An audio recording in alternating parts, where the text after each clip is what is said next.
Welcome to the Anthro Art Podcast, a space of anthropological insight connected to real-life situations. Here we explore topics of social inequality and inclusion, sustainability, and the social self. We aim to bring a more nuanced understanding of our world and its challenges, but also inspiration and ideas on how to solve them together. We hope you enjoy it.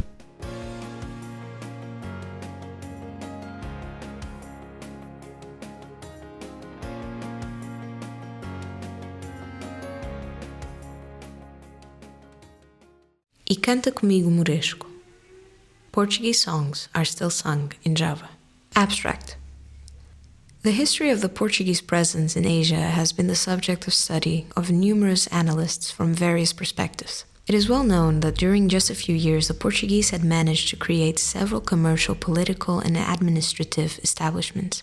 This was only possible through the displacement of people to fill in the administrative positions, but also to guarantee the safety of the establishment. This paper focuses on how the rise of these posts and trading centers resulted in the birth of Creole communities, namely one residing in Tugu in Indonesia, characterized by a unique culture embedded from a linguistic point of view in songs, poems, proverbs, and legends, which point to a Portuguese linkage, although without chronological precision. To understand this, we must bear in mind that language is the offset for the structures of imagination and that it strengthens socio-cultural ties knit inside a restricted social space, and it settles simultaneous traits indicative of cultural uniqueness but also signs of difference between human groups. Keywords: cultural heritage, Portuguese-based Creoles, orality, identity. Introduction. It is generally accepted that Portuguese-based Creole languages in Southeast Asia can be traced to the birth of the Portuguese descendant community of Malacca in the 16th century.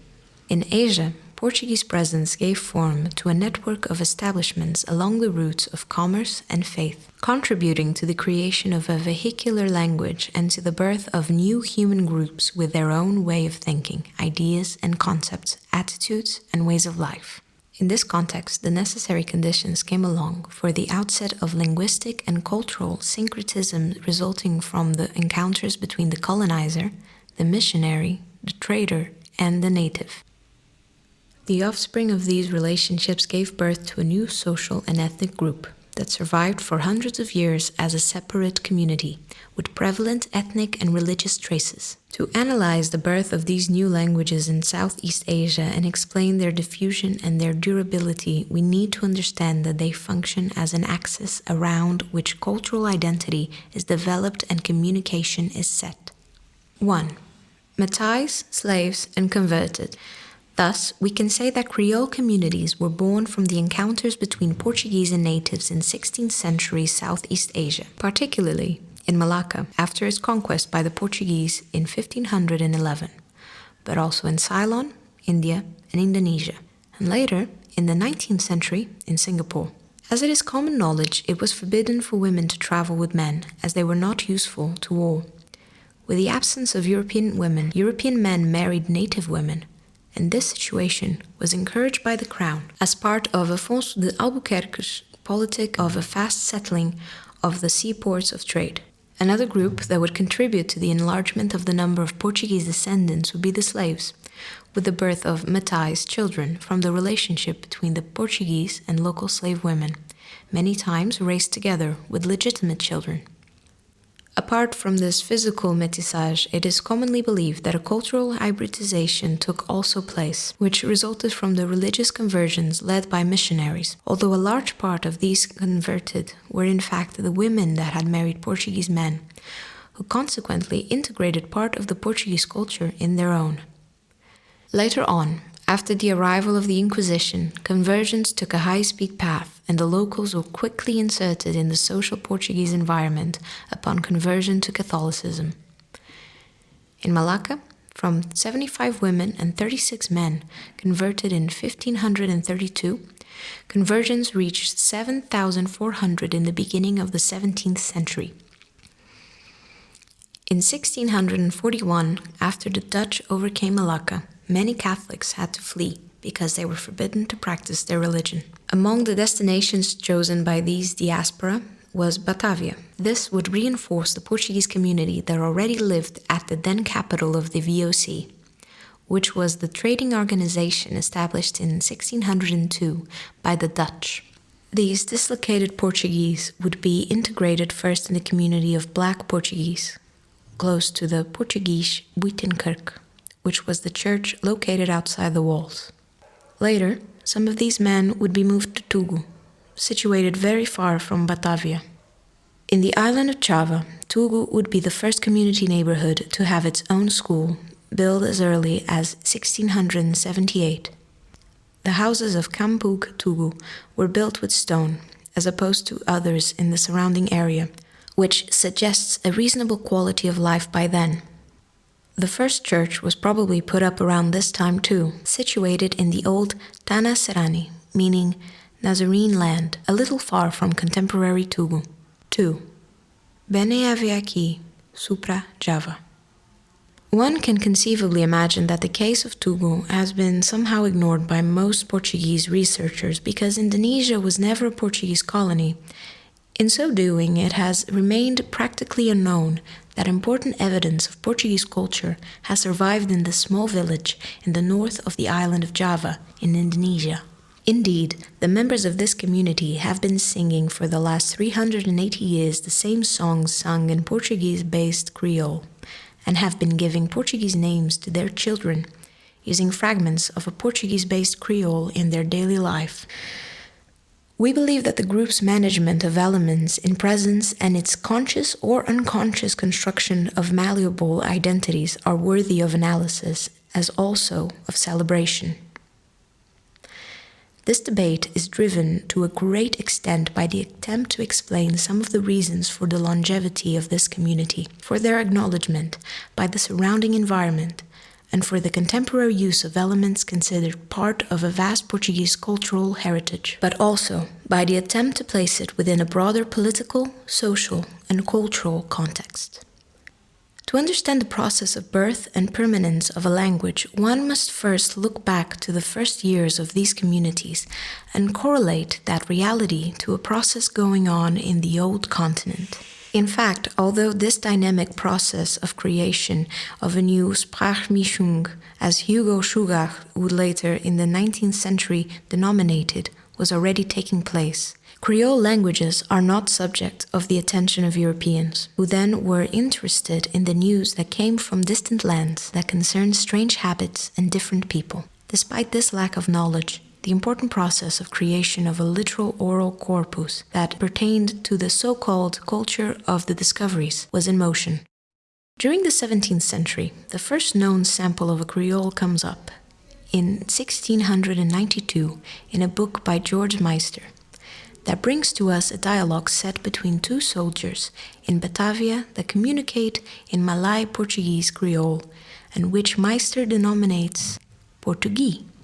The short conversation shows a little of local reality, namely the weather conditions, but also expressions in daily conversations that take us back to a not-so-far Portuguese reality, when people use words like mercê to say thank you or bem-vindo as a greeting. One would have to wait for the 18th century, nevertheless, to find such citations of Creole languages in Portuguese sources.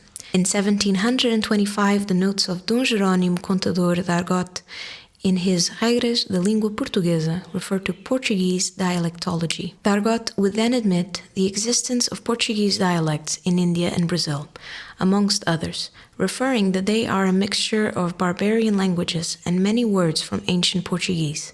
Only the 19th century would bring a moment of awakening for the scientific and public interest in Creole languages, mainly by the hand of Hugo Schugacht, who would namely study the language spoken in Tugu, Malayo-Portuguese, calling it the most noteworthy example of a Sprachmischung, and writes down an example of one of the Creole songs sang at the time in the village that conveys the tradition of singing and dancing of the community. Friday night, many different dances. A lot of entertainment, to have a little fun. But also the idea of punishment. Children behave, father and mother will not be happy, be careful with wrongful doing, afterwards you will be punished. It is also Shuhart who cites some members of the Tugu community when they say, Tugu people speak their own Portuguese language and maintain their Christian religion. The survival of the language spoken in Tugu is finally reported in 1936 by the Portuguese author David Lopes, who states that this is the only place where Portuguese language is spoken in the whole island of Java at the time. 3. Anda, na bordi di mar, anda. As we can see, some cultural traces are not easily extinct, surviving despite the variations of interest shown by the public or the academic world. This work, nevertheless, allows us to point out the existing conditions for the emergence of some of these indicative vectors of the existence of difference of a group, in particular of language-based Creole, as a result of physical and cultural mixing carried in the Portuguese expansion in Asia, giving origin to new ethnic communities. Although it is generally understood that language was a political means of exerting control on the populations contacted throughout trade posts, results of these encounters resulted in different levels of permanence of such cultural influence. We should remember that at the same time that the Portuguese administration used the official and vernacular Portuguese language, missionaries made use of the Portuguese-based Creole to communicate with the natives. The simultaneous usage of the official language and of a lingua franca led to a paradox in the survival of the language in Southeast Asia. 1. In the areas where political presence was long-lasting and geographically widespread, the Portuguese language is now hardly surviving and fading, like Goa or Timor, mainly because these were areas where Catholic religion achieved an almost total adherence from local populations, who used native language for communication. 2. In regions where political presence was small, the language still prevails, like Chol or Malacca, due to the usage of the Creole as a vehicular language. In the Tugu area, it is important to note that, although the use of the language as a lingua franca has now faded, there is a fundamental part of the cultural heritage that still gives its people a sense of pertaining to Portuguese culture and history, which is oral tradition. This folklore has been assimilated and forms syncretism with local culture that can be studied considering the level of assimilation or fragmentation of Portuguese traditions. This heritage shows that there was a contact between people at some point in history, perhaps diachronic, that allowed for a continuing exchange of symbols and signs, which now lead to a rich cultural heritage, generally accepted as a heritage of Portuguese expansion. In Tugu, this cultural feature is called Queruncong, and it generally transmits stories of love, nature, places, or life details. The players are called tangidor, and their music can be divided in Cafrinho and Moresco. Moresco speaks of love, and it goes like this. Come along, the ocean come. My heart is never happy. I search for my love. I never find her. Together with songs and lullabies, Tugu people also still keep memory of sayings and proverbs that show traces of their culture and way of life, but also of their humor and their relationship with the neighbors and the other, who were Malay. This difficult relationship could result from local hostilities and the fact that Portuguese descendants formed part of the soldiers' formation of defense of Batavia against local powers. But it could also derive from the ancient antagonism, Christians versus Moors, perhaps inherited from the Portuguese. In this context, one can hear today the Tugu people saying humorously, "Pa strada gente Malay come merda." To the road, Malays eat dust. Or gente ladrang, thieves. Or even gente doder, crazy people. Besides being expressions that define their position towards the other and their own identity, these sayings could also derive from a tradition in Old Batavia of resorting to offense and verbal insults in personal relations. In the old days, the Tugu people would sing and dance at the end of the day, when the sun was fading. Nowadays, any occasion is a good excuse to do it, but there is one very particular celebration that takes place every year in January called Mandi Mandi, that is structured with Querongong Creole songs sang by all the residents. It is a ritual of forgiveness and cleansing, in which the locals paint each other's faces with white paint and pardon each other for everything that happened the previous year. Songs are still sung in Portuguese in this corner of the island of Java. They are part of a culture that the locals call Portuguese. Portuguese is the denomination used for a larger contemporary reality, as local author Abdurrahman states. The term Portuguese has survived until these days as a reminder of the past. The term is now used to describe any phenomenon which is not obviously Indonesian and the origin of which is not immediately clear, but which shares one thing. They came to these islands in forgotten days. Conclusion. Some cultural traces are thus more difficult to become extinct, and they endure the hardship of time, surviving even the variations of public interest, the connection to a cultural matrix, and the flows of cultural influence originated in a cultural matrix located in an ancient time. Some of these cultural traces indicate the presence of a social inclusion, others of social exclusion, some of both simultaneously. In this short article, we have tried to systematize possible causes and preconditions for the essential difference of a group, particularly language, following a set of physical and cultural Metis encounters that took place hundreds of years ago, originating new ethnic communities with their own language and culture. We have pointed out some of the unique characteristics of these communities, particularly Tugu, and the role of language in the permanence and survival of this cultural and social phenomenon. In an environment conducive to the establishment of a difference towards the other, with a particular look at the perspective of proverbs, sayings, and oral tradition. Although apparently innocuous in fable, these short sentences and songs reverse a process of erosion of a language and a culture that is called now Kerunkong Tugu, but also Tugunism, and Portuguese, overcoming harsh conditions that led to the extinction of other cultural and ethnic symbols.